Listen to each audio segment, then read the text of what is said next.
صلی اللہ علیہ وسلم صلی اللہ علیہ وسلم ہے نام محمد سے یا شان محمد ہے نام محمد سے یا شان محمد جو شان محمد ہے وہ شایان محمد جو شان محمد ہے وہ شایان محمد۔ دکھ سے کہا جاتا ہے کہ مسلمان پھر انتشار کا شکار، پھر اختلاف کا شکار، پھر گروہ بندیوں میں بٹ گئے، مسجدیں الگ ہو گئی، مدرسے الگ ہو گئے، کتابیں الگ ہو گئی، مولوی الگ ہو گئے۔ کوئی مسجد کہتے ہیں یہ تہاڈی مسجد ہے ساڈی نہیں، یہ تہاڈا مولوی ہے ساڈا نہیں، یہ تمہاری کتاب ہے ہماری نہیں، آپ کی نماز میرے پیچھے نہیں، میری نماز آپ کے پیچھے نہیں۔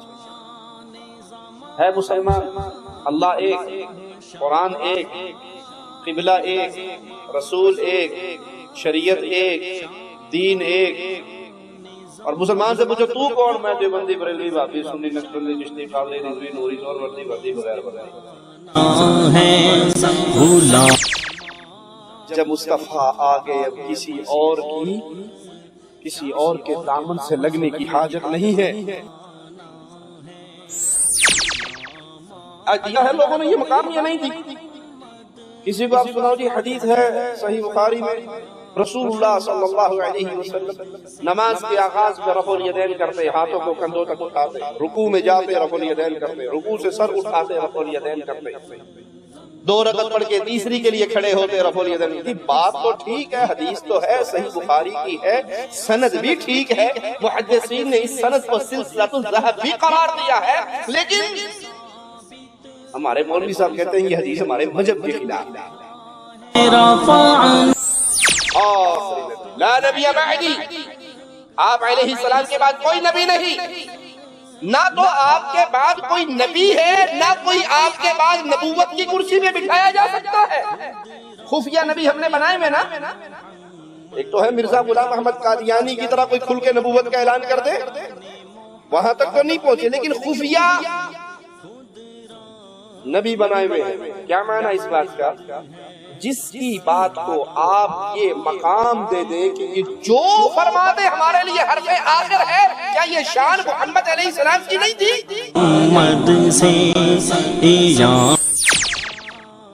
بندہ مر گیا، جنازہ پڑھانے کے لیے پیر صاحب کو بلایا، پیر صاحب کہنے لگے اس کا جنازہ میں اس وقت تک نہیں پڑھاؤں گا جب تک اس کو اپنا مرید نہ کر لوں۔ تو پیر جی بندہ تو ٹر گیا، اگلے جہاں مر گیا ہے، لاش پڑی ہے، مردے کو بیعت کیسے کراؤ گے؟ تم فکر نہ کرو، لوگ زندوں سے فراڈ کرتے ہیں، یہ پیر مردوں سے بھی فراڈ کرتے ہیں۔ اس کا کفن کھولا، اس مردے کا ہاتھ نکالا، اس پہ اپنا ہاتھ رکھا اور پھر اس کی بیعت کرتے ہوئے بیعت لی اس سے اور کہا آپ فکر نہ کرو، اب یہ قادری بن گیا ہے، اب یہ مرے گا، اب یہ مرا ہے، دفن ہوگا اور سیدھا جنت میں چلا جائے گا۔ یہ وہ سلسلہ ہے پیروں کے، فقیروں کے ڈھونگ کا جو انہوں نے اپنے پیٹ بھی جہنم بھرنے کے لیے بنایا ہے۔ بندہ کسی عام بندے سے بے وفائی کر لے تو شاید اتنا دکھ نہ ہو، اس سے بے وفائی کی جو راتوں کی نیندوں کو قربان کر کے تمہارے لیے اپنے رب کے سامنے رویا کرتے تھے۔ سیدہ عائشہ رضی اللہ تعالی عنہا فرماتی ہیں میں نے بستر کو ٹٹولا، پیارے حبیب کو نہ پایا، میرے دل میں خیال آیا کہ شاید آپ کہیں اور نہ چلے گئے ہو، میری کسی سوکن کے پاس نہ چلے گئے۔ میں پیچھے نکلی آپ بقیع قبرستان میں کھڑے، امت سو رہی ہے، امت کے نوجوانوں نے ابھی آنا ہے اور نبی کو ابھی سے ان کی فکر، امت آرام کر رہی ہے، مصطفیٰ راتوں کو جاگ کر اپنے اللہ کے سامنے اپنی امت کے گناہوں اللہ کا فرمان ہے فرمان محمد، اللہ کا فرمان ہے فرمان محمد۔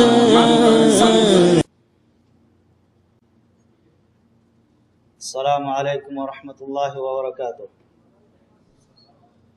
الحمد للہ رب العالمین ولا عدوان الا علی الظالمین والعاقبۃ للمتقین والصلاة والسلام علی اشرف الانبیاء والمرسلین وعلى آلہ وصحبہ اجمعین، اما بعد فاعوذ باللہ من الشیطان الرجیم۔ یوم لا ينفع مال ولا بنون الا من اتى اللہ بقلب سلیم۔ میرے بھائیوں اور دوستو، یہ میں تقریر کے لیے یا محاضرہ کے لیے کھڑا نہیں ہوا ہوں، صرف افتتاحی کے طور پر یعنی مقدمہ کے طور پر کچھ پیش کیا جاتا ہے تاکہ ہمارے سامنے جو شیخ آئے ہوئے ہیں وہ تو تعارف کے محتاج نہیں ہے، تب بھی جو ہے ان کے اقدام کے لیے کچھ کہنے کے لیے یہاں کھڑا ہوا ہوں۔ آپ کے سامنے جو ہمارے شیخ آئے ہوئے ہیں یہ اکثر آپ لوگ جانتے ہیں، ماشاءاللہ آپ لوگ نہیں پوری دنیا جانتی ہے شیخ سید توصیف الرحمان صاحب کو۔ بہرحال یہ صاحب محتاج تعارف کے نہیں ہے، تب بھی میں آپ سے یہ گزارش کروں گا، شیخ آپ لوگوں کے سامنے جو بیان کریں گے ہمارا کام صرف سننا نہیں ہے اور ہمارا کام صرف جھگڑا کرنا بھی نہیں ہے۔ ہمارا کام کیا ہے؟ اس کو غور سے سنیں، دل سے سنیں، دل لگا کر سنیں، اور سننے کے بعد ہم خود بخود اپنے دل میں اس کا تفکر کریں کہ شیخ نے جو بتایا اور ہمارے ملک میں جو ہو رہا ہے اس میں کیوں تضاد ہو رہا ہے، تو اس میں خود بخود تفکر کیجیے تاکہ شیخ کی بات کو ماننے کے لیے آپ کے پاس آسان ہو جائے گا۔ کیونکہ بات سننے کے بعد، اس سے پہلے جو آپ کو معلوم نہیں تھا، معلوم ہونے کے بعد اگر نہیں مانیں گے اس کی سزا زیادہ ہوگی۔ لہذا آپ کے سامنے ہمارے شیخ آ رہے ہیں، شیخ کی یہ قیمتی وقت آپ لوگ سے میری گزارش ہے کہ اس سے استفادہ کیجیے، فائدہ اٹھائیں۔ یہاں بیٹھ کر کے آئے ہیں پھر فائدہ نہیں اٹھائیں گے تو بیکار ہے۔ ابھی آپ کے سامنے ہمارے فضیلت الشیخ سید توصیف الرحمان صاحب تشریف لا رہے ہیں، میں ان سے گزارش کروں گا تشریف لائے شیخ، فلیتفضل مشکورا۔ السلام علیکم ورحمۃ اللہ وبرکاتہ۔ ان الحمد للہ نحمده ونستعینه ونستغفره ونعوذ باللہ من شرور انفسنا ومن سیئات اعمالنا، من يهده الله فلا مضل له ومن يضلل فلا هادي له، اشهد ان لا اله الا الله وحده لا شريك له واشهد ان محمدا عبده ورسوله، اما بعد، اعوذ باللہ من الشیطان الرجیم، بسم اللہ الرحمن الرحیم، قل هو اللہ احد اللہ الصمد لم يلد ولم يولد ولم يكن له كفوا احد۔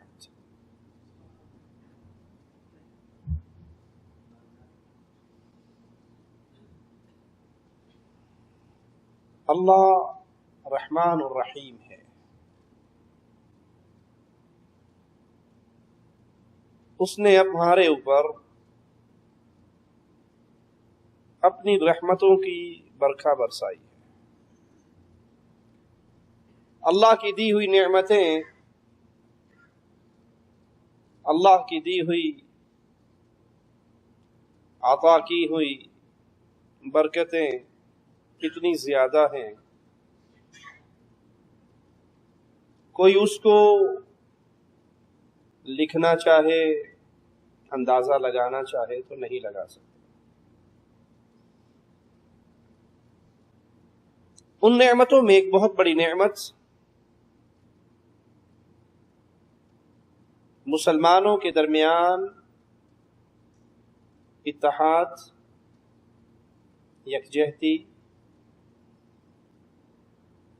انتشار و افتراق سے دور رہنا، یہ بہت بڑی نعمت ہے۔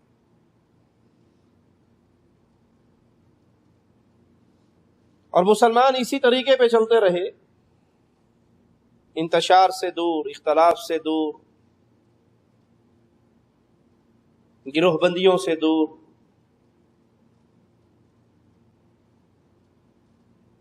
لیکن شیطان بھی اپنا کام کر رہا ہے، تو فارغ تو نہیں بیٹھا،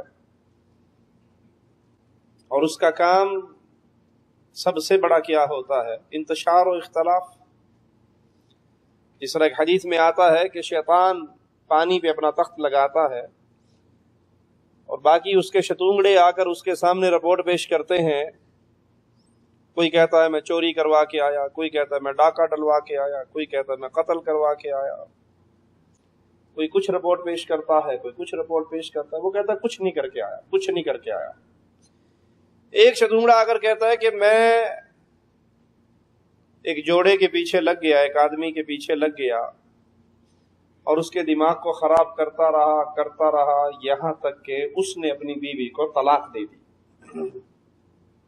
میاں بیوی کے اندر انتشار، اختلاف، فتنے کے بیج بوئے، یہاں تک کہ دونوں میں علیحدگی ہو گئی۔ اب شیطان اس کو اپنے سینے سے لگاتا ہے اور کہتا ہے تو نے اصل کام کیا، تو میرا اصل جانشین ہے۔ سوچئے ایک چھوٹا سا گھر جس میں میاں بیوی ہوتے ہیں، چھوٹا سا گھر ہے نا، پوری کائنات تو نہیں، ایک چھوٹی سی کائنات۔ اس چھوٹے سے گھر کے اندر اگر انتشار اور اختلاف ہو تو شیطان کتنا خوش ہوتا ہے،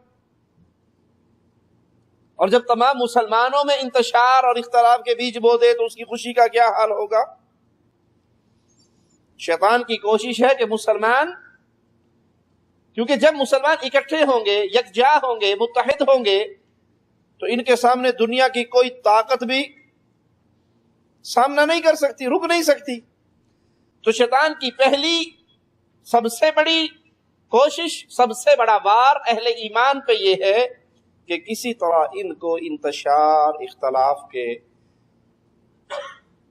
جنگل کے اندر داخل کر دو، جہاں یہ آپس میں لڑتے، مرتے، کٹتے، برباد ہو جائیں، باندھ جائیں اپنے مالک پر، اپنے خالق پر، رحمان اللہ پر، رحیم اللہ پر، جس نے ہمیں اتنی عظیم ہستی سے نوازا،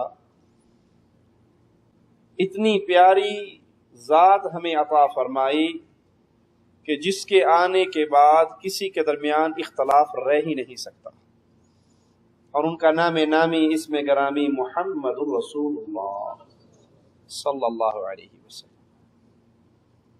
پیارے حبیب علیہ السلام کے آنے سے پہلے تو انتشار، اختلاف، لڑائی جھگڑا، فساد، قرآن اس کا منظر پیش کرتا ہے کہ تم ایسے انتشار کا شکار تھے کہ اس انتشار کی وجہ سے تم جہنم کے گڑھوں کے کناروں پہ پہنچ چکے تھے، تمہیں اللہ نے بچایا۔ محمد کریم صلی اللہ علیہ وسلم وہ پیاری ذات اور پیاری ہستی جن کے آنے پہ انتشار ختم ہوا، اختلاف ختم ہوا، بھائی چارے کی فضا قائم ہوئی۔ لیکن آج دکھ سے کہا جاتا ہے کہ مسلمان پھر انتشار کا شکار ہو گئے، پھر اختلاف کا شکار ہو گئے، پھر گروہ بندیوں میں بٹ گئے، مسجدیں الگ ہو گئی، مدرسے الگ ہو گئے، کتابیں الگ ہو گئی، مولوی الگ ہو گئے۔ کوئی مسجد اے تہاڈی مسجد ہے ساڈی نہیں، اے تہاڈا مولوی ہے ساڈا نہیں، یہ تمہاری کتاب ہے ہماری نہیں، آپ کی نماز میرے پیچھے نہیں، میری نماز آپ کے پیچھے نہیں۔ ہے مسلمان، اللہ ایک، قرآن ایک، قبلہ ایک، رسول ایک، شریعت ایک، دین ایک، اور مسلمان سے پوچھو تو کون؟ میں دیوبندی، بریلوی، بھابی، سنی، نقشبندی، چشتی، قادری، رضوی، نوری، سور وردی، وردی بغیر وردی، میں ایک نہیں۔ کسی نے کسی کو پکڑ لیا، کسی نے کسی کو پکڑ لیا، کسی نے کسی کو پکڑ لیا، اور مولویوں نے ایسے ایسے چکر میں پھنسایا۔ اب یہ کہنا کافی رہا ہی نہیں کہ میں مسلمان ہوں۔ آپ کون ہیں؟ کوئی کہ جی میں مسلم ہوں۔ نہیں، اگو دس اگو اور کی ہیں، اور کیا ہے آگے بتا بھائی۔ میں مسلم ہوں، میں محمدی ہوں، نہیں اور کیا ہے، اور کیا ہے؟ اور تو کچھ نہیں، قرآن حدیث کو مانتا ہوں۔ نہیں کس پیر صاحب کو پکڑا بھائی؟ میں نے کسی کو نہیں پکڑا، کسی کو نہیں پکڑا۔ بڑا گستاخ ہے، پاگل ہے۔ ارے بے وقوف، من لا شیخ لہ فشیخہ شیطان، جس کا کوئی پیر نہیں اس کا شیطان پیر ہے۔ کسی نہ کسی پیر کو ضرور پکڑو۔ اچھا پیر پکڑنا ضروری ہے؟ ہاں جی بالکل، وہ تو مر گیا، اس کا جنازہ بھی جائز نہیں ہوگا جس نے پیر نہیں پکڑا۔ اب پیروں کی تلاش کے اندر دنیا نکل جاتی ہے، اس نے اس پیر کو پکڑ لیا، اس نے اس پیر کو پکڑ لیا، اس نے اس پیر کو پکڑ لیا۔ پیروں کے مقام و مرتبوں میں ہمیں لڑائی ہے، فتنے ہیں، دروازے کھلے ہیں جنگ و جدال کے۔ میں آپ کو مثال دے کے سمجھاتا ہوں۔ کسی نے ایک پیر کو پکڑا، اس نے دوسرے کو، کسی نے تیسرے کو، چوتھے کو۔ 10 پیروں کے مرید ایک جگہ بیٹھے ہوں، وہ کہ جی میرا پیر صاحب، میرا حضور جی، میرا شیخ جی بڑا پہنچا ہوا ہے، باقی 9 چپ رہیں گے، کہیں گے لے میں مار دیں تیرا پہنچا، ساڈا پیر ہم سے تو سن، ہمارا پیر یہ ہے۔ جی چپ کرو، تم دونوں کو کیا پتا، ہمارا پیر یہ ہے۔ ہر بندہ اپنے پیر، اپنے فقیر، اپنے بزرگ، اپنے ملا، اپنے شیخ کا ایسی عزت، شان، مقام، مرتبہ بیان کرے گا کہ ان 10 کے گریبان ایک دوسرے کے ہاتھوں کے اندر پھنسے ہوئے ہوں۔ آج ہم بتاتے ہیں کہ پیر پکڑنا ضروری ہے، کسی نہ کسی کے لڑ لگنا ضروری ہے یا نہیں، اور اگر ضروری ہے تو کس کو پکڑے؟ مثال دے کے سمجھاتا ہوں، دنیا کی مثال۔ دنیا میں ہر بندے کی جتنی پہنچ ہوتی ہے، کوئی نہ کوئی واسطہ، کوئی نہ کوئی تعلق والا دوستی کرتا ہے نا، اوکھے سوکھے ویلے کے لیے۔ کوئی پریشانی بنی تو کوئی تھانے دار سے واسطہ ہو، جتنی اس کی پہنچ ہے۔ کسی کی پہنچ تھانے دار تک ہے، کسی کی پہنچ ڈی ایس پی صاحب تک ہے، کسی کی ایس پی صاحب تک ہے، کسی کا ایم این اے رشتہ دار ہے، کسی کا ایم پی اے رشتہ دار ہے۔ اور جس کی دوستی وزیر اعظم سے ہو وہ تھانے دار کو تلاش کرے گا کہ تھانے دار ملنا چاہیے؟ سوچنا، زیادہ ٹائم نہیں لوں گا، آپ تھوڑی سی دیر گفتگو کروں گا اور زیادہ چاہوں گا۔ جس کی دوستی وزیر اعظم سے ہو وہ تھانے دار کو تلاش کرے گا؟ وہ کسی گاؤں کے کونسلر کے پیچھے بھاگے گا؟ وزیر اعظم مل گیا۔ سیاسی جمہوری حکومتوں کے اندر سب سے پاورفل آدمی کون ہوتا ہے؟ وزیر اعظم۔ اس کے بعد اکثر جمہوری حکومتوں میں صدر صاحب تو سٹیمپ، ربڑ سٹیمپ ہوتی ہے نا، ہوگا تو وہی جو وزیر اعظم کہے گا۔ جس کو وزیر اعظم سے یاری دوستی لگ جائے اسے دنیا میں کسی اور کی ضرورت۔ اس مثال کو اپنے سامنے رکھیے، اور جو آپ کو یہ کہے پیر پکڑنا لازمی ہے، شیخ پکڑنا لازمی ہے، مرشد پکڑنا لازمی ہے، حضرت پکڑنا لازمی ہے، کسی نہ کسی کے لڑ لگنا چاہیے، کسی نہ کسی کے سلسلے میں آنا چاہیے، اسے کو مانتے ہیں تمہاری بات کو، لیکن قسمت کا سودا ہے۔ تم نے کہا کسی پیر صاحب کو پکڑنا چاہیے، کسی نے کسی پیر کو پکڑا، کسی نے کسی پیر کو پکڑا۔ ہم نے اس کو پیرانے پیر مانا ہے، ہم نے اس کو مرشد اعظم مانا ہے، ہم نے اس کو قائد اعظم مانا ہے، ہم نے اس کو امام اعظم مانا ہے، جس کا نام محمد الرسول اللہ ہے صلی اللہ علیہ وسلم۔ ہم نے اس کو اپنا ہادی مانا ہے، مرشد مانا ہے، امام مانا ہے، قائد مانا ہے، رہبر مانا ہے۔ جس کو مکے کے واسیوں نے مانا تھا، ان کو ماننے سے پہلے وہ عزتوں کے لٹیرے تھے، ماننے کے بعد عزتوں کے رکھوالے بن گئے۔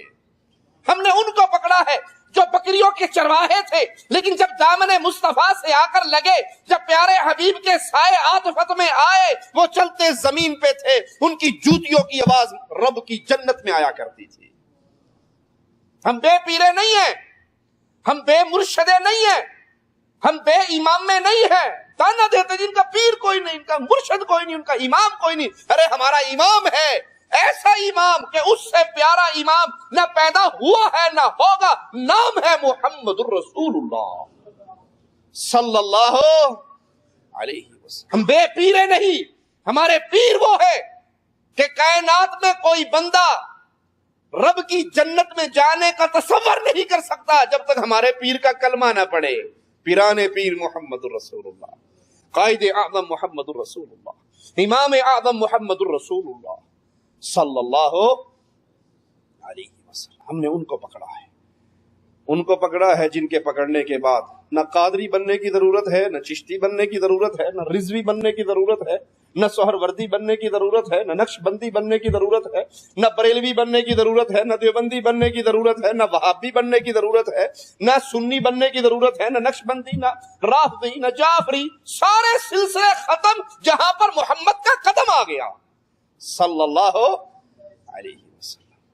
لوگ اپنے اپنے بزرگوں کا تعارف کرواتے ہیں، ہم آپ کو آج اپنے بزرگ کا تعارف کرواتے ہیں۔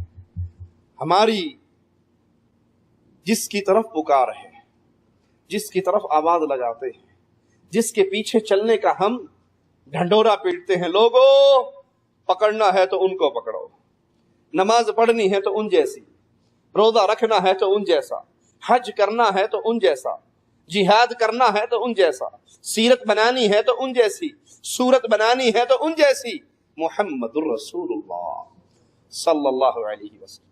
ہم کیوں آواز لگاتے ہیں، ہم کیوں یہ ڈنکا بجاتے ہیں کہ سب کو چھوڑ دو، عزت کرتے رہو، گستاخی کرنا کسی کی بھی جائز نہیں ہے، عزت کرتے رہو، لیکن کسی کو یہ مقام نہ دو کہ وہ جو کہہ دے گا ہم نے ماننا ہے۔ آج دیا ہے لوگوں نے یہ مقام یا نہیں دی؟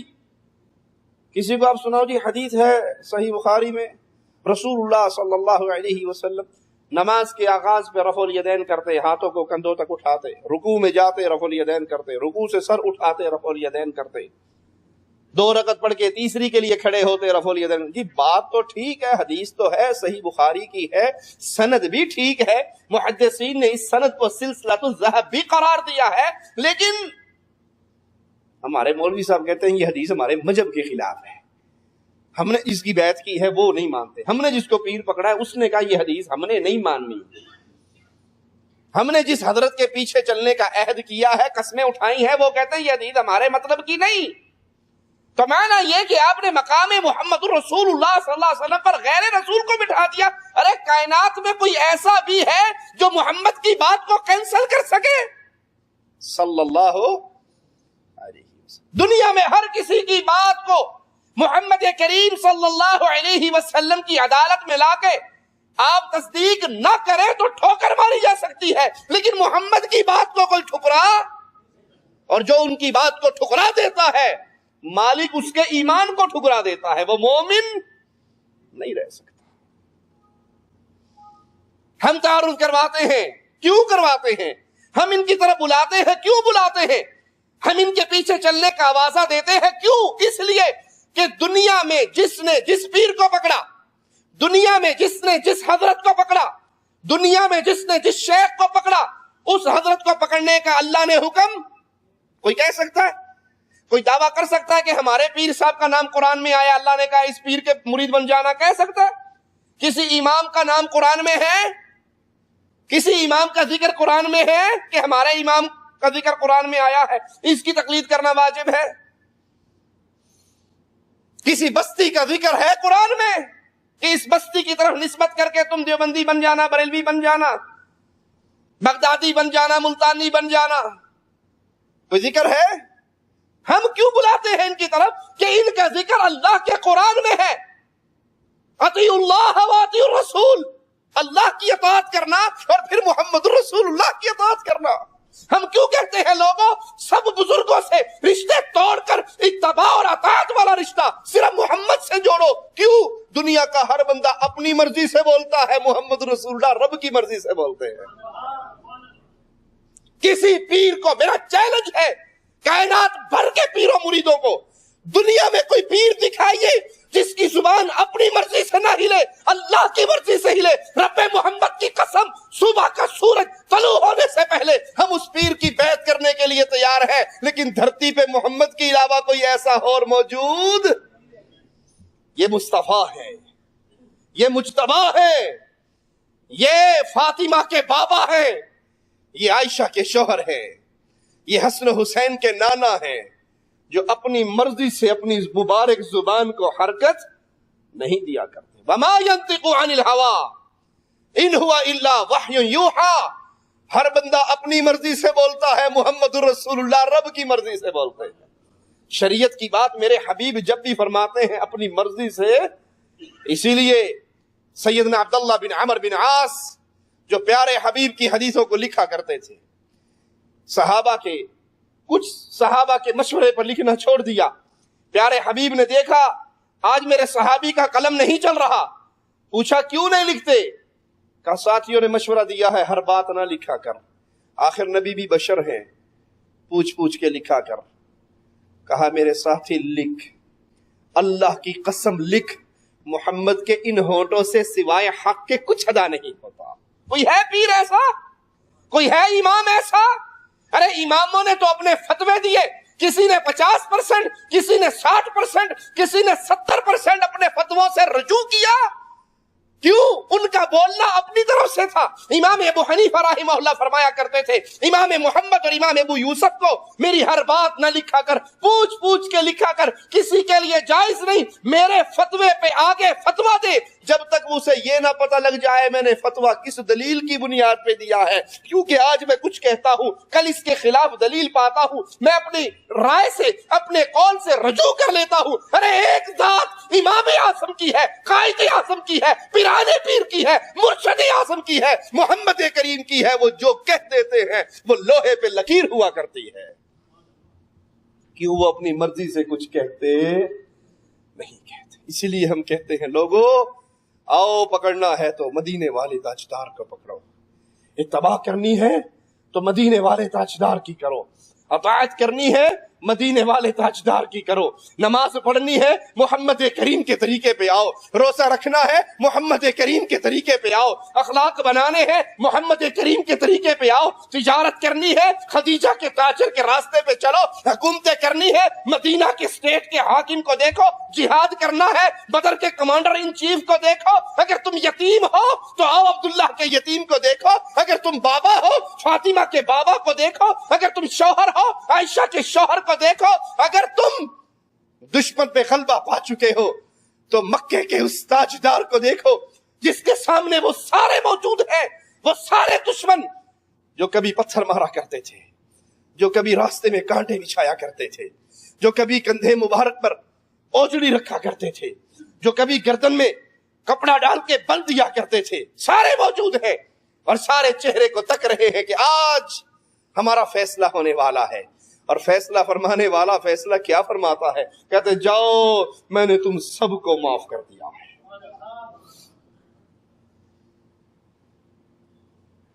بیت اللہ کی چابی جس کے پاس تھی اس کو بلایا گیا، آؤ چابی لے کے، وہ چابی دے کے واپس چلے گئے۔ پوچھتے ہیں وہ کہاں گیا؟ کہا چلا گیا، بلاؤ دوبارہ، روتے ہوئے آ رہے۔ پوچھا کیوں روتا ہے؟ کہا مجھے وہ منظر یاد ہے یا رسول اللہ صلی اللہ علیہ وسلم، جب آپ نے ابتدائی طور پہ نبوت کی طرف لوگوں کی رہنمائی کی تھی کہ اللہ نے مجھے نبی بنا دیا ہے، دعوت دی تھی اپنے پیچھے چلنے کی۔ ایک دن میرے گھر پہ آپ آئے تھے، مجھ سے کہا تھا بیت اللہ کھول دے، چابی دے دے مجھے، بیت اللہ کھول دے، اندر جا کے اللہ کی عبادت کرنے کو جی چاہتا ہے۔ میں نے نہ تو چابی دی تھی نہ بیت اللہ کھولا تھا، بلکہ آپ کو سخت لفظوں میں برا بھلا کہا تھا، اور آپ لوٹتے ہوئے کہہ رہے تھے ایک دن آئے گا، ایک دن آئے گا، ایک دن آئے گا، یہ چابی محمد کے ہاتھ میں ہوگی صلی اللہ علیہ وسلم۔ اور میں بڑا حیران ہوا کرتا تھا کہ جس کے لیے بیت اللہ نہیں کھل رہا، جس کے پیچھے چلنے والے یا تو بچہ ہے یا غلام ہے یا بیوی ہے یا بچپن کا دوست ہے، تعداد بھی نہیں ہے، آج اتنی بڑی بات کر کے جا رہا ہے کہ ایک دن آئے گا یہ چابی محمد کے ہاتھ میں ہوگی صلی اللہ علیہ وسلم. اور آج وہ دن آ گیا ہے اور میں رو رہا ہوں کہ میں نے اس وقت آپ کے لیے دروازہ نہیں کھولا تھا. آج یہ چابی مجھ سے چھن جائے گی. آپ چابی اسی کو لوٹاتے ہیں، کہتے ہیں یہ چابی اپنے پاس رکھ، تجھ سے کوئی ظالم ہی اس چابی کو چھینے گا، محمد تجھے یہ چابی دے رہے ہیں صلی اللہ علیہ وسلم. آئیے ان کا تعارف حاصل کیجیے، آئیے ان کو پہچانیے. صحیح مسلم میں پیارے حبیب محمد کریم صلی اللہ علیہ وسلم کا یہ فرمان موجود ہے. آپ اپنے نام گنواتے ہیں، فرماتے ہیں انا محمد، میرا نام محمد ہے، وانا احمد، میرا نام احمد ہے، وانا الماحی الذی یمحى بی الکفر، وانا الحاشر، میرا نام ماحی ہے جس کے ذریعے اللہ تعالی کفر کو مٹا دیتا ہے. جب آپ آئے تو کفر کے اندھیرے تھے، جب آپ تشریف لائے تو کفر کے اندھیرے تھے، شرک کے اندھیرے تھے. دنیا اس حد تک شرک کی وادیوں میں گر چکی تھی، پتھروں کو رکھ کے اس پہ بکری کا دودھ نکال کے اس کی پوجا کیا کرتی تھی. ایک زندہ خالق و مالک کو کس طرح بھلا چکے تھے. بر صغیر کی گلیوں میں جاؤ، کیا آج یہی صورت نہیں ہے؟ انگوٹھی پہنتے ہیں ہاتھ میں فیروزہ پتھر کی. ایک تو ہے کہ چاندی کی انگوٹھی کوئی مرد پہنے خوبصورتی کے لیے، اس میں کوئی بھی پتھر لگا لے، کوئی حرج نہیں. لیکن فیروزہ پتھر پہننے والا خوبصورتی کے لیے، اور جی یہ فیروزہ پتھر تو نہیں پتا جی، اے وٹا پان دے نال بواسیر مک جاندی ہے. جب سے میں نے یہ انگوٹھی پہنی ہے اور اس میں یہ پتھر لگایا ہے، میری بواسیر ختم ہو گئی، کسی کی شوگر ختم ہو گئی، کسی کا سوپڑا ختم ہو گیا، کسی کا جادو ختم ہو گیا، کسی سے کوئی بیماری ٹل گئی، کسی سے کوئی بیماری ٹل گئی. اگر کفار مکہ پتھروں کو پوجتے تھے، آج پتھروں کی پوجا نہیں ہو رہی، آج بھی پتھروں کی پوجا ہو رہی ہے. اپنے گلے میں منکے پہننے والے، پتھروں کی مالائیں پہننے والے عقیدہ نہیں رکھتے. آپ کہاں مانتے ہیں؟ جب سے پیر توتے شاہ کا نمک چٹایا ہے اپنے بیٹے کو، بولتا ہی نہیں تھا، بڑا اچھا بولتا ہے. پتھروں کی پوجا، نمک کی پوجا، بابے کے دھون کی پوجا، پیر صاحب کی قبر کی پوجا، پیر صاحب کی بیری کے درخت کی پوجا. یہ بیری کا درخت کیوں عزت والی؟ آپ کو نہیں پتا پیر صاحب نے اس کے نیچے بیٹھ کے چلا کاٹا تھا. ارے ایک درخت کا حال میں بھی سناؤں، جس کے نیچے بیٹھ کر محمد الرسول اللہ صلی اللہ علیہ وسلم نے 1400 صحابہ سے بیعت لی تھی. حضرت عثمان کی شہادت کی جب خبر آئی تھی کہ اہل مکہ نے آپ کے سفیر کو شہید کر دیا، مصطفیٰ علیہ السلام نے کہا تھا یہ محمد کا ہاتھ ہے، یہ عثمان کا ہاتھ ہے، پھر اس کے اوپر 1400 صحابہ کے ہاتھ ہیں. یا تو عثمان کا بدلہ لیں گے یا جس راستے میں وہ قربان ہوا ہے ہم سارے اللہ کے راہ میں قبول ہو جائیں گے. کسی پیر بابے کے درخت کی وہ عزت ہو سکتی ہے اس درخت کے مقابلے پہ جس کے نیچے محمد کریم نے اپنے صحابہ کے ہاتھوں پہ بیعت لی تھی؟ ہو سکتی ہے؟ بابوں کے درختوں کے نیچے چادریں بچھا کر بیر گرنے کا انتظار کرنے والوں کے بیٹا مل جائے گا. فاروق اعظم نے اس درخت کو جڑ سے کٹوا ڈالا تھا کہ کہیں اس درخت کی پوجا نہ شروع ہو جائے. جس درخت کے نیچے میرے آقا بیٹھے تھے، جس درخت کے نیچے ابو بکر عمر بیٹھے تھے، اس درخت کو ہی کٹوا دیا کہیں اس کی پوجا نہ ہو جائے. اور آج بزرگوں کی قبروں پہ اگے ہوئے درخت اور ان درختوں کی پوجا، کیا وہ کفار مکہ والا دور نظر نہیں آ رہا؟ آپ کے ذریعے اللہ نے کفر کو مٹا دیا، شرک کے اندھیروں کو ختم کر دیا. وَأَنَا الْحَاشِرُ الَّذِي يُحْشَرُ النَّاسُ عَلَىٰ عَقِبِي وَأَنَا الْعَاقِبُ وَالْعَاقِبُ الَّذِي لَيْسَ بَعْدَهُ نَبِي. میں حاشر ہوں، اور اس سے مراد وہ جس کے بعد دوسرے لوگ قبروں سے اٹھائے جائیں گے. میں عاقب ہوں، آخر میں آنے والا، ایسا آخر میں آنے والا کہ ان کے بعد کوئی اور نبی نہیں آئے گا. آخری نبی، لا نبی بعدی، آپ علیہ السلام کے بعد کوئی نبی نہیں. نہ تو آپ کے بعد کوئی نبی ہے، نہ کوئی آپ کے بعد نبوت کی کرسی میں بٹھایا جا سکتا ہے. خفیہ نبی ہم نے بنائے میں نا. ایک تو ہے مرزا غلام احمد قادیانی کی طرح کوئی کھل کے نبوت کا اعلان کر دے، وہاں تک تو نہیں پہنچے، لیکن خفیہ نبی بنائے ہوئے ہیں. کیا معنی اس بات کا؟ جس کی بات کو آپ یہ مقام دے دیں کہ یہ جو فرما دے ہمارے لیے حرف آخر ہے، کیا یہ شان محمد علیہ السلام کی نہیں تھی؟ اگر آپ نے کسی شیخ، کسی امام، کسی مرشد، کسی پیر، کسی حضرت کو یہ مقام دے دیا کہ یہ جو کہیں گے، کالا کہیں یا سفید کہیں، مجھ پہ ماننا لازم ہے، تو اس کا معنی یہ ہے کہ آپ مقام محمد پہ غیر رسول کو بٹھا چکے صلی اللہ۔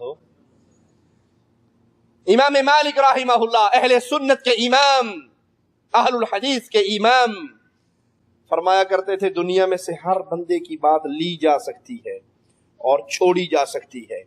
پھر مصطفیٰ علیہ السلام کی مبارک قبر کی طرف اشارہ کرتے، فرماتے جو اس قبر میں سو رہے ہیں ان کی کوئی بات چھوڑی نہیں جا سکتی۔ اگر میں یہ کہوں کہ میرے پیر جس کی میں نے بیعت کی ہے، جس کے سلسلہ قادریہ، نقشبندیہ، چشتیہ، سہروردیہ میں آیا ہوں، اس کی بھی کوئی بات چھوڑی نہیں جا سکتی، تو معنی کیا ہوا؟ مقام محمد پہ غیر رسول کو بٹھایا آپ نے۔ اور یہ شان پیارے حبیب کی شان ہے، یہ شان محمد کریم کی شان ہے صلی اللہ علیہ وسلم، کہ آپ علیہ الصلاۃ والسلام کے مقام پہ کسی اور کو بٹھایا نہیں جا سکتا۔ پیارے حبیب علیہ الصلاۃ والسلام کے ناموں میں سے نبی التوبہ، نبی الرحمہ، اب رحمتوں والے نبی، جو رحمت کا پیغام لے کے آئے، جو محبت کا پیغام لے کے آئے، جو انسانوں کے لیے ہی رحمت نہیں، جانوروں کے لیے بھی رحمت بن کے آئے۔ ایک سفر میں کسی چڑیا کے بچے اٹھا لیے صحابہ کرام نے، وہ چڑیا آ کر پیارے نبی کے سامنے اپنے پروں کو زمین پہ مار مار کے رونے لگی، بلبلانے لگی۔ آپ نے فوراً کہا کس نے اس چڑیا کو، اس کے بچوں کو کا دکھ دیا ہے؟ واپس لوٹا دو، اس کے بچے اسے واپس لوٹا دو۔ ارے جو چڑیا کو کا رونا اور اس کا دکھ برداشت نہ کرے، وہ نبی دہشت کا پیغام لے کر آئیں گے؟ مغرب کے ظالموں، تم نے میرے آقا کو سمجھا ہی نہیں ہے، جس کی رحمت کا یہ حال ہے کہ اونٹ نے جب دیکھا کہ میرے مزرے میں محمد کریم آئے ہیں تو قدموں میں آ کے سجدہ کرتا ہے، اپنے ایک روایت کے مطابق اپنے منہ کو نبی کے کندھوں پہ رکھتا ہے اور بلبلاتا ہے، روتا ہے جیسے کوئی اپنے پیارے کو مل کے روتا ہے، اور پیارے نبی اس کو دیکھ کے، اس کے رونے کو دیکھ کے کہتے ہیں یہ کون ہے، کس کا اونٹ ہے؟ ایک انصاری نوجوان کہتا ہے میرا اونٹ ہے۔ جواب میں کہتے ہیں یہ اونٹ مجھے شکایت لگا رہا ہے کہ تو مجھ سے کام زیادہ لیتا ہے، کھانا تھوڑا دیتا ہے۔ وہ نبی جو اونٹ کے لیے بھی رحمت ہے۔ آپ ایک وادی سے گزرے، دیکھا چیونٹیوں کے بل کو کسی نے جلا ڈالا، آپ غضبناک ہو گئے کہ کس نے ان کو جلایا ہے؟ جو چیونٹیوں کے لیے رحمت ہو وہ دہشت کا پیغام لے کر آیا ہوگا۔ محمد کریم صلی اللہ علیہ وسلم رحمت للعالمین۔ قرآن بیان فرماتا ہے پیارے نبی علیہ الصلوۃ والسلام کے بارے میں، انسانیت کی طرف آپ کو خوشخبری دینے والا، ڈرانے والا بنا کر بھیجا۔ پیارے نبی علیہ الصلوۃ والسلام کا مبارک چہرہ، مبارک مکھڑا، پیارا چہرہ، اس کے حسن کا کیا کہنا، اس کے جمال کا کیا کہنا، اس کی شان کا کیا کہنا۔ ترمذی میں سیدنا جابر سے روایت ہے، یہ حدیث سنیے اور سوچئے، میرے پیارے حبیب کو رب نے کتنا پیارا مکھڑا دیا تھا، کتنا حسین چہرہ دیا تھا۔ فرماتے ہیں میں اللہ کے نبی صلی اللہ علیہ وسلم کے پاس آیا ایک چاندنی رات میں، جب اللہ کے نبی علیہ الصلوۃ والسلام سرخ رنگ کا جوڑا پہنے ہوئے، چادر اوڑھے ہوئے مسجد میں تشریف فرما، 14ویں کا چاند چمک رہا۔ سیدنا جابر اس چاند کو دیکھتے ہیں، پھر پیارے نبی کے پیارے مکھڑے کو دیکھتے ہیں، نظر پھر لوٹتی ہے چاند کی طرف، نظر پھر لوٹتی ہے مصطفیٰ کے مکھڑے کی طرف، اور بالآخر پکار اٹھتے ہیں نبی کا مقابلہ چاند کے ساتھ، یہ بھی کوئی انصاف ہے؟ چاند کے منہ پہ چھائیاں، محمد کا چہرہ صاف ہے صلی اللہ علیہ وسلم۔ چاند کے ساتھ تشبیہ دینا بھی جائز ہے، اس کے منہ پہ تو چھائیاں ہیں، اور محمد کریم صلی اللہ علیہ وسلم کا مبارک چہرہ تو چاند سے بھی زیادہ پیارا ہے۔ اتنے حسین چہرے والے کو چھوڑ کے پھر کسی اور پیر بابے کی ضرورت باقی رہ جاتی ہے کہ کسی اور کی بیعت بھی کر لیں؟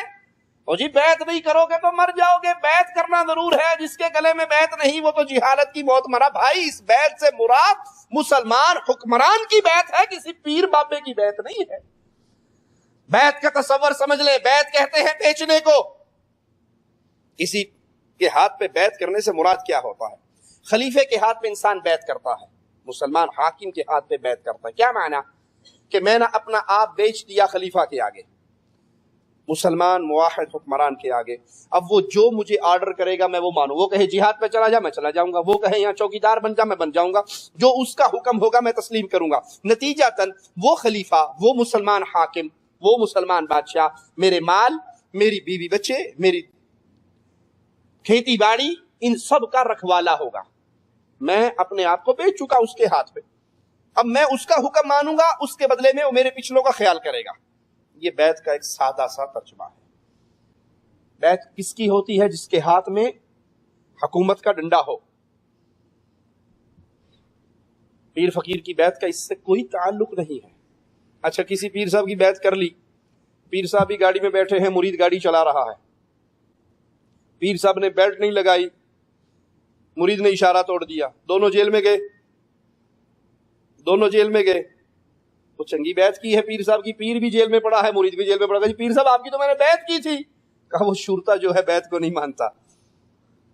بیعت سے مراد مسلمان حاکم کے ہاتھ میں ہاتھ دینا, اس کے سمع و طاعت کا اعلان کرنا کہ میں نے اپنے آپ کو بیچ دیا آپ کے آگے, جو کہو گے مانوں گا. میرے گھر کی رکھوالی, میرے مال کی رکھوالی, میری کھیتی باڑی کی رکھوالی تمہارے ذمہ ہے. یہ کوئی بیعت نہیں اسلام میں جو پیروں فقیروں نے دکانداری اور پیٹ کے کاروبار اور تعویذ گنڈوں کے نام پہ کر رکھی. آئیے اس کی ایک اور مثال دو. خلیفۃ المسلمین, خلیفۃ الرسول سب سے پہلے جو بنے سیدنا ابوبکر صدیق, ان کی بیعت ہوئی کیونکہ خلیفہ تھے, اور جب تک ان کی بیعت باقی رہی کسی اور کی بیعت نہیں ہوئی. ان کے بعد پھر بیعت کس کی ہوئی؟ فاروق اعظم کی. جب فاروق اعظم کی بیعت ہوئی تو کسی اور کی نہیں ہوئی. اس کے بعد پھر عثمان غنی کی, سیدنا عثمان کی بیعت ہوئی تو کسی اور کی بیعت, سیدنا علی کی بیعت ہوئی تو کسی اور کی بیعت, سیدنا حسن کی بیعت ہوئی تو پھر کسی اور کی. سیدنا حسن نے صلح کرتے ہوئے پیارے نبی کی بیان کی ہوئی اس نشانی کو پورا کرتے ہوئے آپ نے فرمایا, سیدنا حسن چھوٹے تھے ایک دن, فرمایا میرا یہ بچہ سید ہے, سردار ہے, مسلمانوں کی دو جماعتوں میں اتحاد کروائے گا, صلح کروائے گا. سیدنا حسن کے ہاتھ پہ بیعت ہوئی, آپ نے وہ حکومت سیدنا امیر معاویہ کو دے دی اور ان کے ہاتھ پہ بیعت کر لی. خود بیعت کی, پھر سیدنا حسین سے کہا حسین کھڑے ہو اور معاویہ کے ہاتھ پہ بیعت کرو جیسے میں نے بیعت کی ہے. اپنی فوجوں کے کمانڈر ان چیف سے کہا تم بھی کھڑے ہو اور بیعت کرو. جب سیدنا امیر معاویہ کی بیعت ہوئی, اس میں کوئی شک ہے کہ حسن کی شان امیر معاویہ سے زیادہ تھی؟ کوئی شک ہے؟ سیدنا حسن اہل بیت میں سے ہیں, سیدنا حسن جنت کے نوجوانوں کے سردار ہیں. اگر شان تولو تم امیر معاویہ کی بمقابلہ سیدنا حسن بن علی بن ابی طالب سے, تو شان حسن امیر معاویہ سے زیادہ ہے. لیکن خلافت جب امیر معاویہ کو ملی, حضرت حسن نے صلح کی, ہاتھ امیر معاویہ کے ہاتھ میں دیا, تو اس کے بعد پھر حسن کی بیعت. اگر بیعت صرف تصوف کے لیے, تزکیہ نفس کے لیے, سلسلہ چلانے کے لیے بھی ہوتی تو امیر معاویہ کے ہاتھ پر حکومت کی بیعت ہوتی اور سیدنا حسن کے ہاتھ پہ تزکیہ نفس کی بیعت ہوتی. لیکن وہاں پہ بیعت کا تصور, امیر معاویہ کے ہاتھ پہ بیعت ہوئی.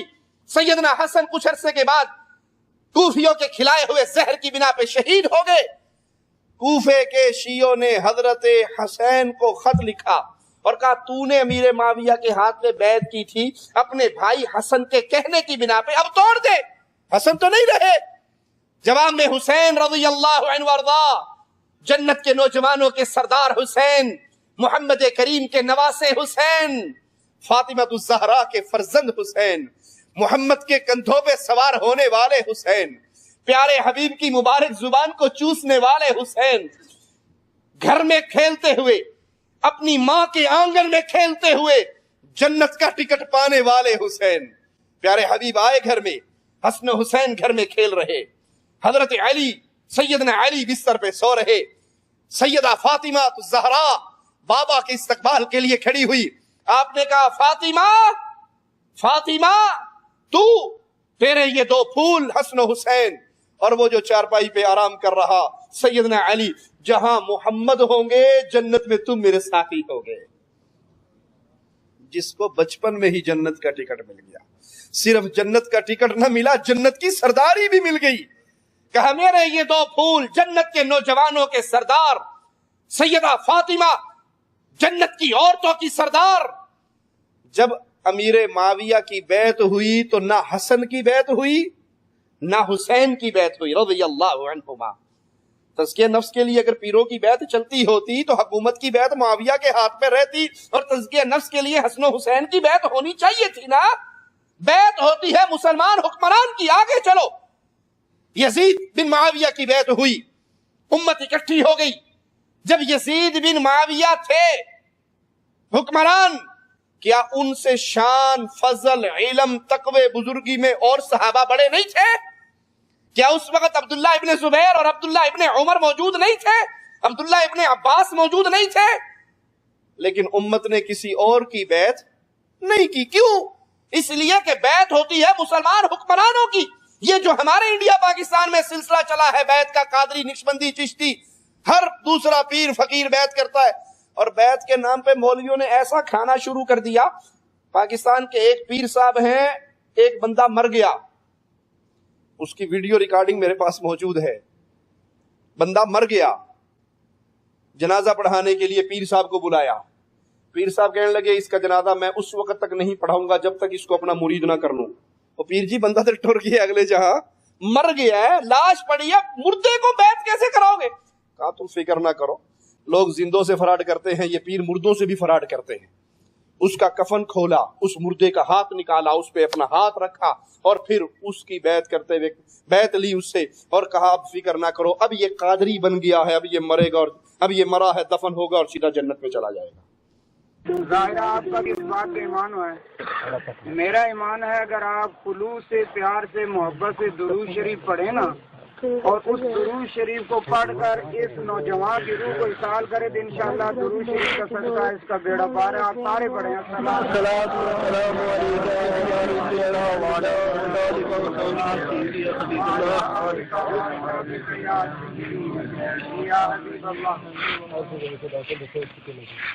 میرے نہایت واجب الاحترام بزرگوں، دوستوں، حاضرین، نوجوان ساتھیوں، کہ بلا علامہ عارف صاحب بڑی خوبصورت گفتگو فرما رہے تھے اور حقوق العباد پہ قرآن و حدیث کی روشنی میں آپ کو اور مجھے سمجھا رہے تھے. لیکن ایک بات ان کی سن کر میں آپ کی توجہ ایک طرف کہ یہ فرما رہے تھے کہ وہاں جا کے بیٹا باپ کی بخشش کروا دے گا، اس میں کوئی شک نہیں ہے. بیٹا عرض کرتا مولا اس کے گناہ میرے ذمہ کار اور میرے والد کو جنت دے، تو رب کریم اس وقت بھی مہربانی فرماتا ہے. لیکن وہ موقع کیوں آئے کہ یہاں ہم رہنے کے لیے دنیا کے جو بھی معاملات ہیں، نظام ہے، رہنے سہنے کا، کاروبار کا ہے، برادری کے معاملات ہیں، تو بڑے دور اندیشی سے سوچ کے ہم پلاننگ بناتے ہیں کہ ایسا کریں تو کامیابی ہے، ایسا کریں تو ناکامی ہے. تو قرآن نے بہت مرتبہ اور نبی صلی اللہ علیہ وسلم کے فرمان سے کافی مرتبہ نبی صلی اللہ علیہ وسلم نے فرمایا کہ یہ پلاننگ کرو تو تمہاری کامیابی ہے، اور وہاں جاؤ تو بغیر حساب جنت میں جاؤ. سب سے عظیم سرٹیفکیٹ یہ ہے کہ رب کریم قیامت کا دن برپا ہو، رب فرمائے تو بھی جا، تجھے بھی بغیر حساب جنت دیتا ہوں، تو بھی جا، تجھے بھی بغیر حساب جنت دیتا ہوں. مولا یہ کیسے ہے، یہ بغیر حساب جنت کیسے ملتی ہے؟ رب العالمین قرآن مجید کے ذریعہ، نبی صلی اللہ علیہ وسلم کے فرمان کے ذریعہ یہ بتاتا ہے کہ اگر تم پہ مصیبت آئے تو برداشت کرو، صبر کرو. صبر کا دامن تمہیں چاہیے کہ مضبوطی سے تھام لو. صبر کا دامن تم تھامو گے، رب تمہیں بغیر حساب جنت عطا فرمائے گا. اور قرآن مجید نے واضح کہا ہے انما اموالکم و اولادکم فتنہ، مال اور اولاد تمہارے لیے آزمائش ہے. میری طرف توجہ فرمائیں، مال اور اولاد تمہارے لیے آزمائش ہے. مال اور اولاد کو چلانے والا اللہ رسول کی پہچان بتائیں، اللہ کے حقوق کے بارے میں اسے روشنی اس کے ذہن و قلوب و اذہان میں ڈالے، اور نبی صلی اللہ علیہ وسلم کے بارے میں. سارے احباب بیٹھ جائیں. جس نے اس مٹی میں جانا ہے وہ بیٹھ جائے.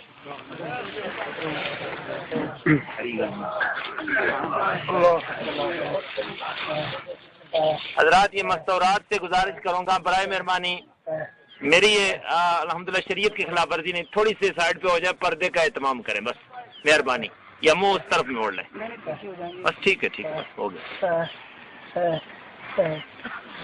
حضرات سب سے پہلا کام یہ جس کی میت پڑی ہوئی ہے اس کے دل میں تمنا تھی کہ میں شاہ صاحب کو مرید ہوں،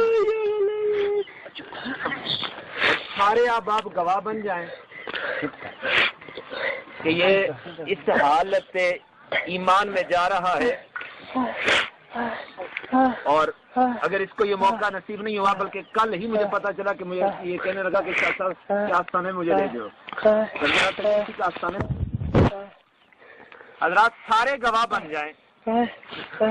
ابھی میں اس کا ہاتھ باہر نکال کے اس کو اس حالت میں مرید بنا کے قبر تک ہو جاؤں گا۔ ہندوؤں کے ساتھ تو سبھی نبھاتے ہیں، مردوں کے ساتھ نبھانا یہ الحمدللہ سادات کی زندہ میں ہے الحمدللہ۔ سب سے پہلے میں اپنے مرید بنا کے پھر آپ کے سامنے اس کی وضاحت کروں گا، 5 منٹ ابھی باقی۔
حضرات نبی پاک صلی اللہ علیہ وسلم کی حدیث پاک ہے کہ جس کا کوئی پیر نہیں ہے اس کا پیر شیطان ہے، اور الحمدللہ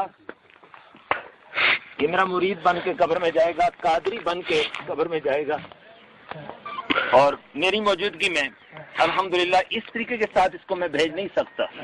خدا تبارک و تعالی جل شانہ لاحقین کو صبر عطا فرما دیں۔ حضرات حضور غوث پاک رضی اللہ تعالیٰ عنہ آپ کے سلسلے ہی کی برکتیں، غوث لجپا رضی اللہ تعالیٰ فرماتے ہیں کہ میرا کوئی بھی مرید اس وقت تک مرے گا نہیں جب تک کہ سچی توبہ نہ کر لے، اور الحمدللہ میرا وجدان یہ کہتا ہے، میرا یقین یہ کہتا ہے کہ حالت ایمان میں جا رہا ہے۔ کل اگر اس نے اپنے پیر کو یاد کیا ہے تو الحمدللہ یہ اس دم سے یہ الحمدللہ میرا مرید بن گیا ہے، اور الحمدللہ ظاہری طور پر میں اپنے مرید کو اس حالت میں کہ بے شک یہ مردہ ہے لیکن یہ ہماری باتوں کو بھی سن رہا ہے، کون جنازہ میں آیا ہے یہ بھی جان رہا ہے، سرکار دو عالم صلی اللہ علیہ وسلم کے حدیث پاک کے پیش نظر، اور جب ہم اس کی قبر پہ جائیں گے اور قبر سے واپس آئیں گے تو قبروں کی آہٹ کو بھی یہ محسوس کرے گا حدیث پاک کے زمرے میں، اور الحمدللہ یہاں تک کہ اگر قبر پر ایک چڑیا بھی بیٹھتی ہے تو قبر والے کو اس کے بیٹھنے کا بھی پتہ چل جاتا ہے میری قبر میں۔ انا للہ و انا الیہ راجعون۔ یہ وہ سلسلہ ہے پیروں کے فقیروں کے ڈھونگ کا جو انہوں نے اپنے پیٹ کی جہنم بھرنے کے لیے بنایا ہے۔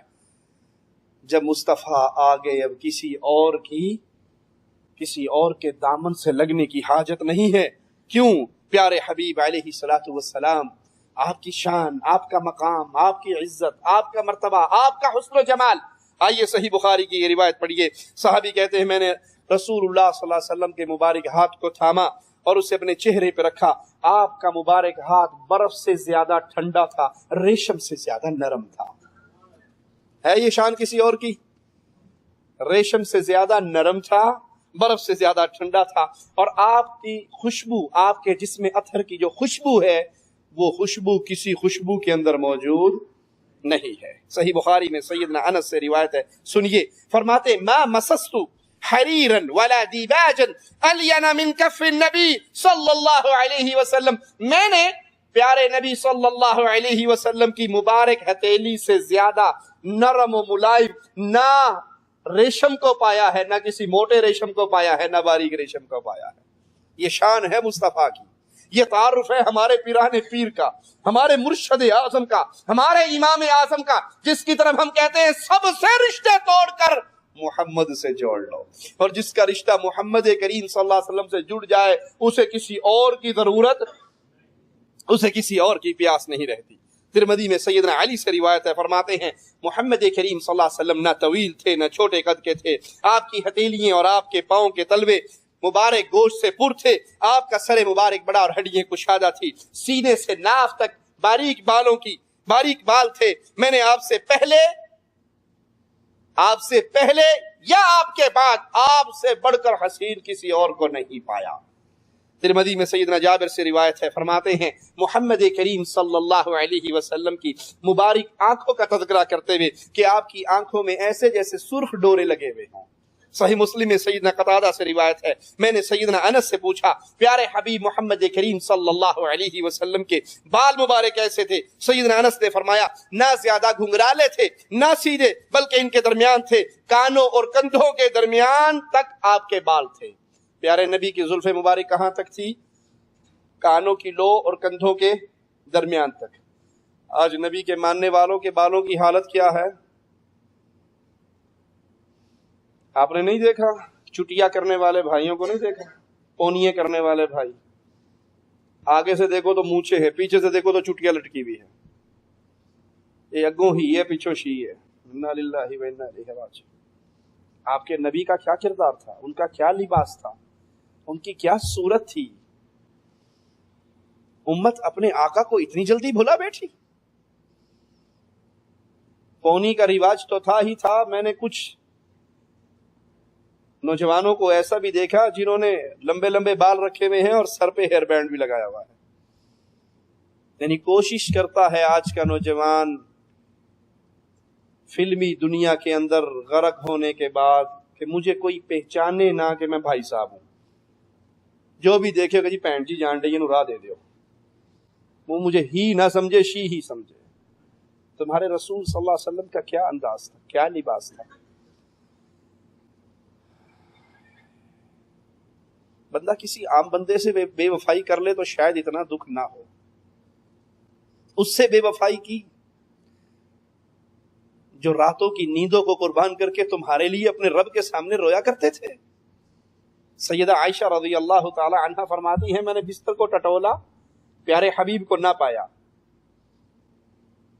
میرے دل میں خیال آیا کہ شاید آپ کہیں اور نہ چلے گئے ہوں، میری کسی سوکن کے پاس نہ چلے گئے۔ میں پیچھے نکلی آپ کے، آپ بقی قبرستان میں کھڑے ہیں، امت سو رہی ہے، امت کے نوجوانوں نے ابھی آنا ہے اور نبی کو ابھی سے ان کی فکر ہے، امت آرام کر رہی ہے، مصطفیٰ راتوں کو جاگ کر اپنے اللہ کے سامنے اپنی امت کے گناہوں کی معافی مانگ رہی ہے۔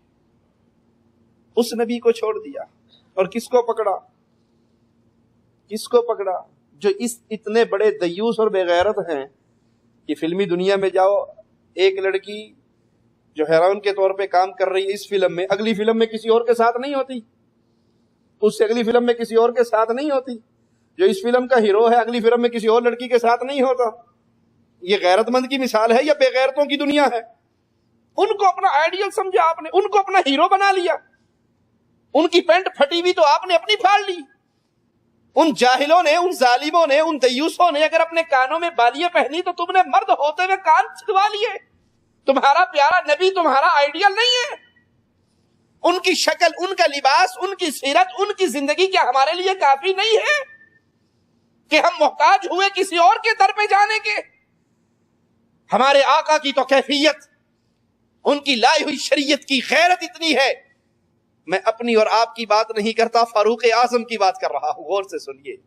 فاروق اعظم کو تورات کا ورقہ ملتا ہے، اس کو پڑھتے ہیں، خوش ہوتے ہیں، مصطفیٰ کے مبارک چہرے پر صدیق اکبر نظر ڈالتے ہیں کہ نبی کا فاروق جس کو اللہ سے مانگا تھا اللہ اسلام کی عزت کے لیے، دو میں سے کسی ایک کو دے دے، یا عمر ابن خطاب کو دے دے یا عمر ابن حشام کو دے دے، جس کو میرے نبی نے مانگا تھا، آج وہ موسیٰ پہ آئے ہوئے کلام کو پڑھ رہا ہے۔ پیارے حبیب کا چہرہ تبدیل ہو گیا، غصے میں آئے۔ ابو بکر صدیق نے کہا گم پائیں تجھے گم پانے والیاں، آقا کا چہرہ نہیں دیکھ رہے۔ تورات کے ورقے کو رکھ دیا، رضیت باللہ ربا وبالاسلام دینا وبمحمد نبیہ کا واسطہ لگایا۔ پیارے حبیب نے کہا عمر تورات کا ورقہ پڑھتے ہو، لو کان موسیٰ حیا ما وسعہ الا اتباعی، آج موسیٰ صاحب تورات زندہ ہو کے آجے، اس کو جنت میں جانا ہوگا تو محمد کے پیچھے چلنا پڑے گا صلی اللہ علیہ وسلم۔ جس پیارے حبیب کے آنے کے بعد اگر موسیٰ اس دنیا پر علیہ السلام زندہ ہو کے آ جائے تو انہیں محمدی بنا پڑے گا۔ اس محمد کے آنے کے بعد ہم پیروں فقیروں باپوں حضرتوں شیخوں مرشدوں کے درباروں پہ گھوم کے اپنا نسبت رسول اللہ سے توڑ لیں، اپنی شکل نبی سے مخالف کر لیں، اپنا لباس نبی کے مخالف کر لیں، اپنی زندگی نبی کے مخالف کر لیں، ہم کامیاب ہوں گے یا برباد؟ میرا جملہ کڑوا ہے لیکن معاف کر دینا، حقیقت یہی ہے۔ آج امت کی بربادی کی سب سے بڑی وجہ یہی ہے، امت مسلمان اپنے آپ کو کہلاتی ہے لیکن ان کی زندگی میں محمد کریم کی زندگی موجود۔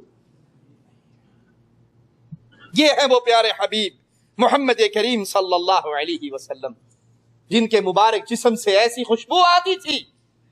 جائیے اپنے پیروں فقیروں یہ درباروں پہ پڑے ہوئے خاص طور پہ باباؤں، وہ بابے دے جسم چ انی بو ہوندی کہ 5 فٹ بندہ دور کھلو گئی سلام کر کے ٹر جاتا ہے۔ دیکھا ان ملنگوں کو نہانے کی ضرورت پڑتی ہے۔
نوری بوری والے سرکار کے ماننے والے 6 فٹ لمبے بال، مجھے ان کی یہاں تک آئی ہوئی، کپڑا پہننا بھی نصیب نہیں، 2 گٹ کی دھوتی باندھی ہوئی ہے، اور دھمال ڈالو، جو نہیں ڈالے گا وہ مسلمان نہیں رہے گا، جو نہیں ڈالے گا وہ جنت میں نہیں جائے گا۔ جنت میں جیڑا کوئی دھمال نہیں پا رہا وہ علی پاک دا منکر ہے، جیڑا علی پاک دا منکر ہے سرکار کہندے نے، میں سرکار نوری پوری والے دی قسم کھا کے کہنا کہ او دی حشر نو بخشش نہیں ہونی۔ لال شہباز کلندر ہے، لال شہباز کلندر، لال شہباز کلندر، حضور کہندے میں دعویٰ کر کے کہنا ہے جیڑا تمال نہیں پائے گا علی پاک دا منکر ہوئے گا تو دی حشر نو بخشش نہیں ہوئے گی۔ لال شہباز کلندر ہے، لاجانی بھائی، لال شہباز کلندر، لال شہباز کلندر، لال شہباز کلندر، پاوے کو شیعہ ہوئے، پاوے کو سنی ہوئے، پاوے کو وہابی ہوئے، میں دعویٰ کر کے کہنا ہے پیروں فقیروں کی ان درباروں میں بیٹھ کے بھنگ گھوٹنے والوں کی صورتیں تو دیکھو، اور ہمارے پیرانے پیر، ہمارے مرشد اعظم، ہمارے قائد اعظم کی صورت ہم سے سنو۔ صحیح مسلم میں سیدنا انس سے روایت ہے، فرماتے ہیں ما شممت عنبرا قط ولا مسکا ولا شیئا اطیب من ریح رسول اللہ صلی اللہ علیہ وسلم۔ میں نے دنیا میں نہ کسی عنبر میں نہ کسی کستوری میں ایسی خوشبو پائی جو صرف محمد کے مبارک جسم سے آتی تھی۔ کوئی کہہ سکتا ہے ہمارے پیر کی یہ شان ہے جس کی بیعت کی طرف ہم کہتے ہیں کہ آ کے ہمارے بابے کی بیعت کر لو، اس کے جسم سے خوشبو آتی ہے؟ کوئی بندہ 3 دن نہ نہائے تو بیگم بھی دھکا دے کے بستر سے نیچے جا، نہا کے آ، تیرے جسم میں اتنی بدبو ہے کہ لیٹنے کو دل نہیں کر رہا تیرے ساتھ۔ اور یہ ہمارے آقا ہیں جن کے جسم سے ایسی خوشبو آتی تھی کہ اس جیسی خوشبو کسی دنیا کی خوشبو میں نہیں ہے۔ آپ کے پسینے کا حال سنیے، ہم ایسے تو نہیں کہتے لوگوں، جو اللہ نے ہمیں دیا ہے، جس کو ہم نے پکڑا ہے، جس کی طرف ہم بلاتے ہیں، رب محمد کی قسم دنیا کے کسی آدمی کے پاس ایسا امام اعظم موجود نہیں ہے۔ آپ کے پسینے کا حال سنیے، صحیح مسلم میں سیدنا انس سے روایت ہے، غور کیجئے۔ فرماتے ہیں ہمارے حبیب صلی اللہ علیہ وسلم ہمارے ہاں تشریف لاتے، قیلولہ کرتے، لیٹ جاتے، آرام کرتے۔ ایک دن لیٹ گئے، ماتھے مبارک پہ پسینہ آیا، میری ماں شیشے کی چھوٹی سی ڈبیا لے کے بھاگی اور محمد کریم کے ماتھے کے پسینے کو اپنی اس ڈبیا میں بند کرنے لگی۔ پیارے حبیب کی آنکھ کھل گئی، کہا یہ کیا کرتی ہو؟ کہا یا رسول اللہ صلی اللہ علیہ وسلم، آپ کے مبارک پسینے کو ڈبیا میں بند کر رہی ہوں۔ کیوں؟ عید کا موقع آئے گا اے مصطفیٰ، آپ کے پسینے کو اپنی خوشبوؤں میں ملا کے اپنے جسم پہ، اپنے کپڑوں پہ لگا لیں گے۔ کائنات کی کسی خوشبو میں وہ خوشبو نہیں ہے جو محمد کے پسینے میں ہے صلی اللہ علیہ وسلم۔ خالی سبحان اللہ کہنے سے کام نہیں چلے گا، زندگی میں انقلاب لائیے، اپنے آپ کو اس منہج، اس سوچ، اس کردار پہ لے کے آئیے کہ میں نے زندگی کا کوئی مسئلہ بھی اگر ماننا ہے اس شرط پہ مانوں گا کہ محمد کی کوئی مجھے حدیث دکھا دے صلی اللہ علیہ وسلم۔ آج کے بعد ہر مسئلے پہ نہ میں دیوبندی رہا، نہ بریلوی رہا، نہ وہابی رہا، نہ سنی رہا، نہ نقشبندی رہا، نہ چشتی رہا، نہ قادری رہا، نہ رضوی رہا، میں صرف محمدی ہوں۔ مجھے چاہیے تو فرمان محمد الرسول اللہ، مجھ سے منوانا ہے تو لاؤ حدیث محمد الرسول اللہ۔ امام مالک کو گدھے پہ سوار کروایا ہوا، درے پڑھ رہے، اور بادشاہ کہہ رہا فتویٰ دے دے، زبردستی کی طلاق ہو جاتی ہے۔ امام مالک کے چہرے کو سیاہ کیا گیا، گلے میں جوتیاں ڈالی گئی، منادی کرنے والا لے کر مدینے کی مسجد، مدینے کی گلیوں میں نکلتا ہے، منادی کرتا ہے اور آواز لگاتا ہے یہ وہ ہے جو بادشاہ کے فتوے کو نہیں مانتا۔ اور امام مالک کہتے ہیں من عرفنی فقد عرفنی، جو جانتا ہے وہ جانتا ہے، جو نہیں جانتا وہ جان لے میں مالک ابن انس ہوں، مجھے جان لے میں وہ ہوں، میرا قصور کیا ہے، میری خطا کیا ہے۔ میرا قصور یہ ہے، بادشاہ کہتا ہے فتویٰ دے، زبردستی کی طلاق ہو جاتی ہے، اور میں ایک ہی ڈیمانڈ کرتا ہوں، فتویٰ مالک کی زبان سے نکلوانا ہے، محمد کی حدیث دکھا دو صلی اللہ علیہ وسلم۔ اور اگر تم محمد کی حدیث نہیں دکھا سکتے علیہ الصلوۃ والسلام تو تم ظلم کے پہاڑ توڑ سکتے ہو۔ امام مالک کی زبان سے حدیث کے خلاف فتویٰ جاری۔ آپ یہ منہج لیجیے یہاں سے، آج کے بعد شادی کرنی ہے تو محمدی طریقے پہ، نکاح کرنا ہے تو محمدی طریقے پہ، طلاق دینی ہے تو محمدی طریقے پہ، تجارت کرنی ہے تو محمدی طریقے پہ، صورت بنانی ہے تو محمدی طریقے پہ، کاروبار کرنا ہے تو محمدی طریقے پہ، اخلاق بنانے ہیں تو محمدی طریقے، ایک ایک مسئلے میں اپنے آپ کو محمد کے رنگ میں رنگ لو۔ آپ کو کسی کو دعوت دینے کی ضرورت نہیں پڑے گی، لوگ خود انگلیاں اٹھا